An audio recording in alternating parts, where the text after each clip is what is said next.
What's going on, everybody? Mortem here, this time bringing you the disappointing games I have reviewed in 2026 thus far. Having recently talked about the games I've enjoyed the most, we of course have to do the flip side as we approach the mid-year point, which is when I like to discuss these things initially and just kind of do a little check-in, because while there have been some great games I've played this year so far, there have of course been a handful of ones that didn't quite hit the mark, for one reason or another. And in this particular year's case, the, let's say, financial trouble that Nacon is in has played a not insignificant part of that. Probably also worth a mention that technical problems were definitely at the height of the issue for a lot of these. In some cases, I think these were perfectly serviceable games, even if they weren't for you, but unfortunately, technical problems make them even more difficult to recommend than they would have been normally. Now, before we dive fully in here, I do want to mention, normally I do like lists of 5, that kind of thing, just because that's convenient for me personally, but in the case of games like these, I like to keep it to the amount it actually is, rather than trying to hit some arbitrary number. And in this case, there are 4 specific games I would like to talk about, and with no further ado, let's do exactly that.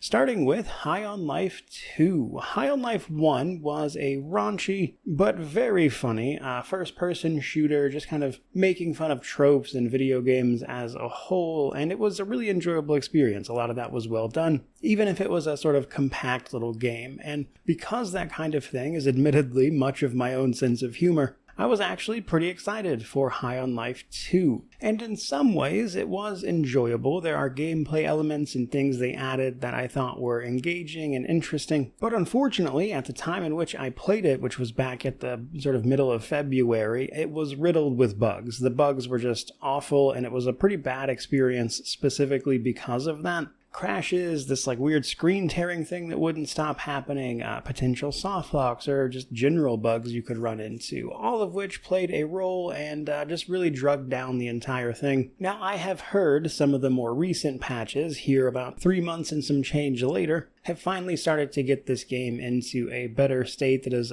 more enjoyable for people, but at the time in which I played it, it was a pretty bad experience, just purely on the technical side of things. So I will say it is very possible that in the future, if you find yourself playing this, you may well enjoy it more than I did, because it might actually run for you. But this was a situation where I had to ultimately give the game a buy on sale because it barely ran on launch day, actually, at least on PC anyways, and thus, here we are. Keeping it moving, next up we have a slightly more recent one with Warhammer 40k Mechanicus 2. Now this one stung a little bit, I admit. The original Mechanicus, both of which are tactical RPGs, that is to say turn-based tactical battles, putting you in the middle of a conflict between the Adeptus Mechanicus and the Necrons. Mechanicus is ultimately on this list for a couple of different reasons, really. Bugs, again, are not an insubstantial part of it, just like skills and abilities not working, the game crashing on me a good bit, stuff like that, and then you combine that with some balance issues, especially surrounding a couple of the Necron units in particular, mostly the Praetorians, and that's before you even start getting into the fact that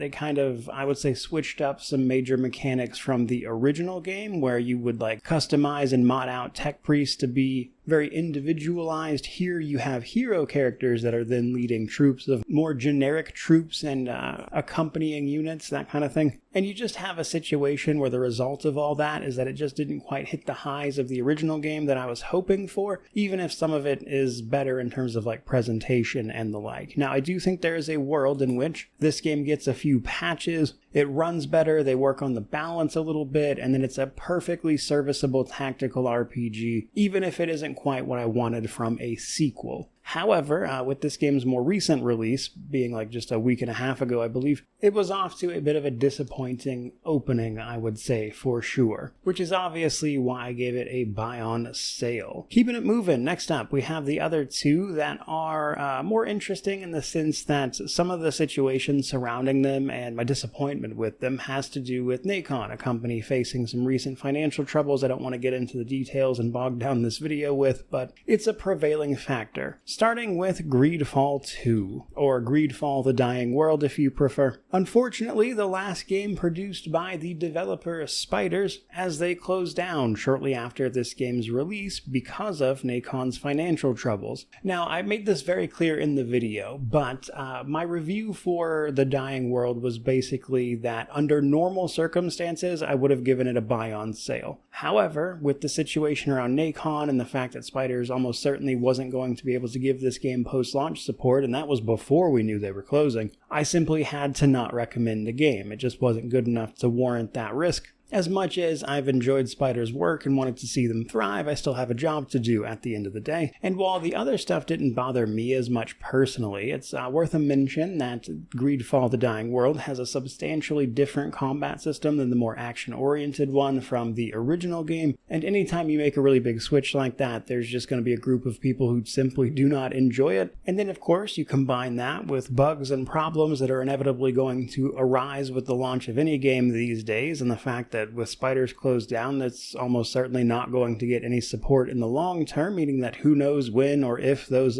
problems will ever be resolved, and my money's on probably not. And you've got a pretty disappointing situation, especially considering I really enjoyed the original Greedfall. If you just happen to not know this, I guess, the original Greedfall was actually my very first 100% review. I had reviewed a couple of things technically prior to that, but it was the first sort of thing approaching the modern format I like to use for most of my reviews. It started with that original game, and I did that because I enjoyed it so much. And so seeing all this happen to the sequel was especially unfortunate. But honestly, my petty disappointment aside, I sincerely hope that the people who were working at Spiders landed on their feet and found work. I think a lot of them are clearly very passionate people who got the short end of a stick, and I hope they come out the other side of that okay. But that does bring us to our last entry, which was actually Cthulhu, the Cosmic Abyss. So, this is a narrative title, as the title would have probably told you, utilizing the Cthulhu mythos. In particular, though, this one is like a big puzzle narrative type thing where you get thrown into like a given area and have to explore and put clues together, sort of Mind Palace style, in order to pass the upcoming blockade of some sort, which in a couple areas is simply the monsters and things you are bound to encounter. It's honestly a very short game. The story's main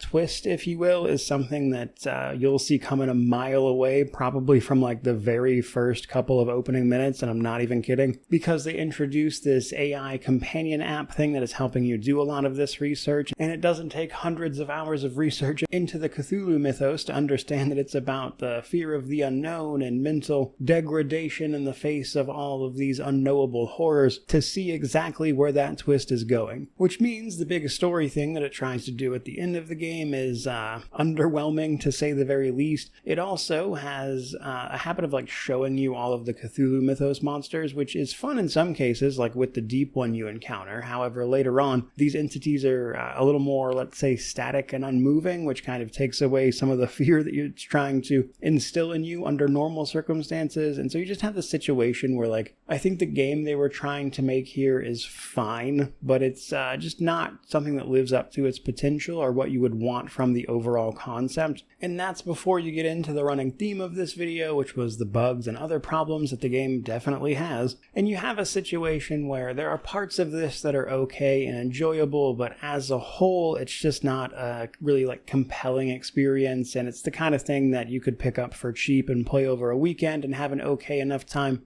But I doubt it's something you would remember much, even beyond like a couple weeks past that experience, so just kind of is what it is. And on that especially cheery note, this is where we are going to wrap up this particular video. I certainly hope you enjoyed it. If you want more of my thoughts on any of these, you're certainly welcome to go watch the reviews, I guess. But in the meantime, if you'd like to leave a comment telling me about games that you found either underwhelming or just things you enjoyed especially, I'd love to hear all about it down in the comment section below, which of course means to like, comment, subscribe, all that YouTube jazz. But regardless of any of that, truly, just thank you so much for watching. I really do appreciate it. May you wander in wisdom and have an amazing day.